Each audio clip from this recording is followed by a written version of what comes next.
আছেন ৭১ আর চলছে ৭১ সকাল। এই মুহূর্তে রাজধানীর প্রেস ক্লাব এলাকায় যুক্ত হচ্ছেন সহকর্মী সাজিদ হিটলার। আর হিটলার, আপনি তো ওখানে আছেন, ব্রেস্ট ক্যান্সার সচেতনতা উপলক্ষে রোড শোর আয়োজনের খবর রয়েছে আমাদের কাছে। সেই রোড শোর কি খবর আছে আপনার কাছে? ঝুমুর, আপনি দেখছেন প্রেস ক্লাবের, আমি প্রেস ক্লাবের সামনেই রয়েছি। এখানে স্তন ক্যান্সার সচেতনতা কিন্তু একটি রোড শোর আয়োজন করা হয়েছে। সাজেদা ফাউন্ডেশন সহ বেশ কয়েকটি সংগঠন এই সচেতনতার আয়োজন করেছে। তারা আসলে দীর্ঘদিন ধরে এই আয়োজন করে থাকে।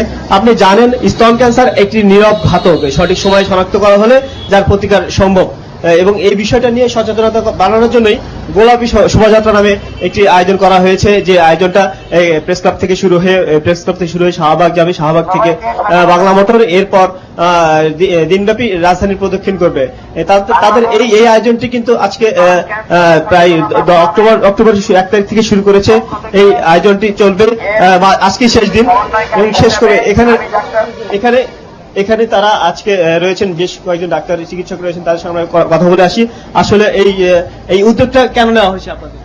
জি, আমরা বাংলাদেশ স্তন ক্যান্সার সচেতনতা ফোরাম গঠন করেছি। যে সমস্ত সংগঠন স্তন ক্যান্সার নিয়ে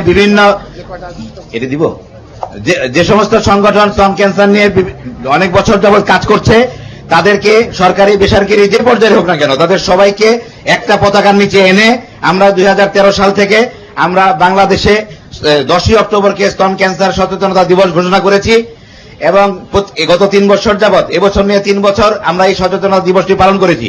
3 বছরের ইমপ্রুভমেন্ট কি? হ্যাঁ, এখানে আজকে পর্যন্ত 25টি সংগঠন আছে। আমরা 3 বছরের আগেও কাজ করছি যার যার ব্যানারে। আমরা ফোরামটা গঠন করেছি 3 বছর আগে। আমরা এইটুকু বলতে পারি, আজ থেকে 10 বছর আগে আমার মনে আছে, প্রথম যখন স্তন ক্যান্সার নিয়ে কোন একটি সংগঠনের পক্ষ থেকে 7 দিন ব্যাপী প্রথম সেবা সপ্তাহ পালন করলাম, তখনকার যে মানুষের আগ্রহ, ইভেন মহিলাদের যে আগ্রহ, অন্যান্য চিকিৎসক থেকে শুরু করে সবার যে আগ্রহ ছিল, তার থেকে অন্তত 100 গুণ আমি বলতে পারবো। এবার মনে হয় একটা বিস্ফোরণ ঘটে গেছে। আমরা সারা মাস যাবৎ দেখছি, 10 তারিখে যখন আমরা অনুষ্ঠান করেছি, তখন অনেকগুলো সংগঠন বিভিন্ন পত্রপত্রিকায় ছাপা হওয়ার পরে সারা বাংলাদেশ থেকে যোগাযোগ করেছেন। আপনারা শুনলে খুশি হবেন, এই বছর প্রথম 10ই অক্টোবর 40টি জেলায় পালিত হয়েছে।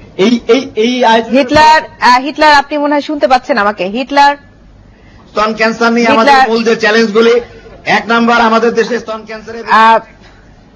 দর্শক, আমাদের সাথে আমাদের সহকর্মী সাজিদ হিটলার যোগ দিয়েছিলেন প্রেস ক্লাব এলাকা থেকে।